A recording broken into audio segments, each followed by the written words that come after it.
Construction কাজে স্বল্প পরিমাণ অসতর্কতার কারণে বড় ধরনের দুর্ঘটনা ঘটে যায়। আসসালামু আলাইকুম, কি অবস্থা সবার, কেমন আছেন?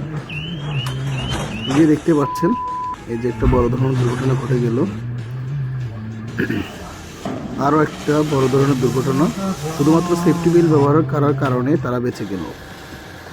আরও একটি দুর্ঘটনা দেখেন, একটু অসতর্কতার কারণে দেখেন সেফটি ব্যবহার করেছে, যেটা কোনো ভিত্তি ছিল না, অনেকগুলো গাড়ি নষ্ট হয়েছে।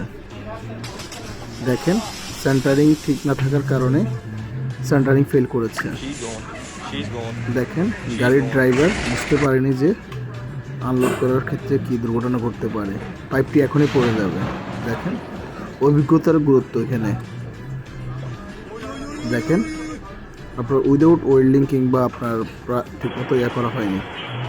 দেখেন মানে কি বলবো, যা তা অবস্থা।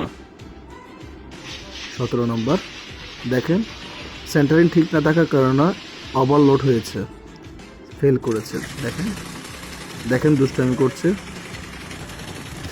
কনস্ট্রাকশন কাজ করতে গিয়ে দুষ্টামি করছিল। দেখেন আপনার ফিনিশিং কাজ করার সময় আপনার দেখা যাচ্ছে হাত থেকে ছুটে গিয়েছে।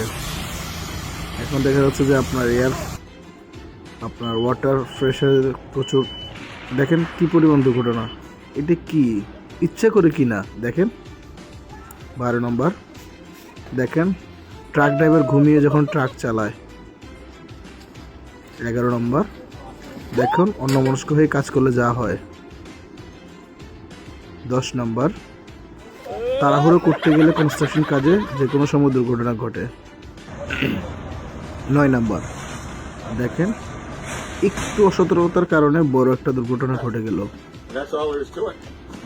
দেখেন ওনার খবর নাই যে উনি যে এটা থেকে সাপোর্ট সরিয়ে নিয়েছেন। 7 নাম্বার, এ আল্লাহ, দেখেছেন শেষ। ইয়া আল্লাহ, সেফটি। দেখেন কাজ করতে গিয়ে যে অসতর্কতাবশত দুর্ঘটনা ঘটছে। দেখেন দুষ্টামি করে একজনকে পানি দিয়ে ভিজিয়ে দিল। ওয়াও, দেখেন আসলে কনস্ট্রাকশন কাজে অভিজ্ঞতার গুরুত্ব খুবই গুরুত্বপূর্ণ বেশি। 1 নাম্বার, দেখেন এখন এটা বোমের মতো ব্লাস্ট করেছে। ড্রিল মেশিন দিয়ে